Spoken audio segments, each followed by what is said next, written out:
تو دنیایی که دختر بودن تا زن شدن یه شب طول میکشه، ولی پسر بودن تا مرد شدن 2 سال طول میکشه. جایی واسه آرزو کردن نیست. میگن مردتر از سرباز نیست، ولی من میگم مردتر از سرباز دختریه که عاشقونه پای سربازش میشه. از گدای پرسیدن از تو بیچاره ترم هست، گفت سرباز.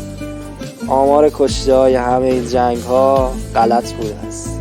هر گلوله 2 نفر را از پای در می‌آورد، سرباز و دختری که در قلبش می‌تپید. حلقه نام زدی